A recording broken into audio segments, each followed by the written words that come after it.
Good morning সুপ্রভাত বন্ধুরা, আশা করি তোমরা সবাই ভালো আছো, সুস্থ আছো।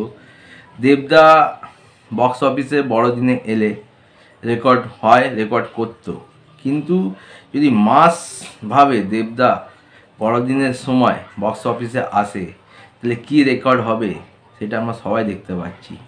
বাংলা সিনেমার ইতিহাসে প্রথমবার কোনো সিনেমা পরপর 3 দিন 1 কোটির ওপরে বিজনেস করেছে।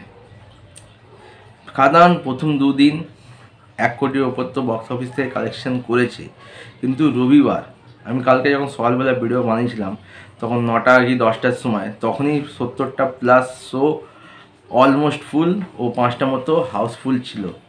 কিন্তু শেষ অবধি সানডে যে বক্স অফিস কালেকশনটা করেছে আর যেভাবে শো অলমোস্ট ফুল ও হাউসফুল গেছে, তার জন্য ভাই দেবদাকে ক্ল্যাপ তো বানতা है। দেখো, সিনেমা স্টোরি যাই হোক, স্টোরিতে হয়তো অনেক কিছু ওপর নিচ আছে, স্ক্রিন প্লেতে অনেক কিছু ওপর নিচ আছে, কিন্তু তা সত্ত্বেও এই দেবদার যে মাস কামব্যাক আর মানুষ যেভাবে দেবদাকে এই অবতারে পছন্দ করেছে, আশা করব এর পরবর্তী সিনেমাগুলো দেবদা এই অবতারে আমরা দেখতে পাবো।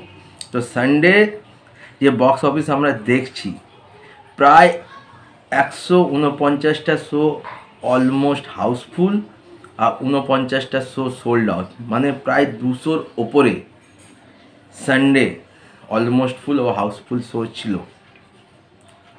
তার মানে সানডে ডে 3-তে খাদান কালেকশন করতে পারে 1.5 কোটি থেকে 2 কোটির মধ্যে। এটা তো বিএমএসের ফিগার। এরকম প্রচুর হল আছে যেগুলো বিএমএসে ইনক্লুডেড নেই। তোমরা ধরে নিতেই পারো সানডে হয়তো খাদান ডে 3 থেকে বক্স অফিস থেকে 2 কোটির কাছাকাছি কালেকশান করছে। আর যদি প্রথম 3 দিন এই এস্টিমেট ধরে চলি, তাহলে 3 দিনে খাদান 3.5 থেকে 4 কোটি বক্স অফিস কালেকশন করে নিয়েছে।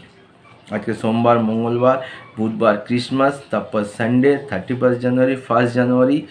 এই সানডে যে বক্স অফিসটা এসছে, এটা যদি রিপিট হয় তাহলে বস খাদান একটা বিরাট বক্স অফিসে রেকর্ড করতে চলেছে বাংলা সিনেমার ইতিহাসে। খাদান যেভাবে দেবদা নিজেকে প্রেজেন্ট করেছে এই মাসি অবতারে, বস পুরো কাঁপিয়ে দিয়েছে, তাণ্ডব চালাচ্ছে, তাণ্ডব পুরো ফাটিয়ে দিয়েছে, ব্লাস্ট করে দিয়েছে, ব্লাস্ট। তো 3 দিনে খাদান প্রায় 3.5 থেকে 4 কোটি বক্স অফিস কালেকশন করছে। আপাতত ভিডিওতে এটুকুই। সঙ্গে থেকো, ভালো থেকো, সুস্থ থেকো, দেখা হচ্ছে নতুন দিন। টাকা।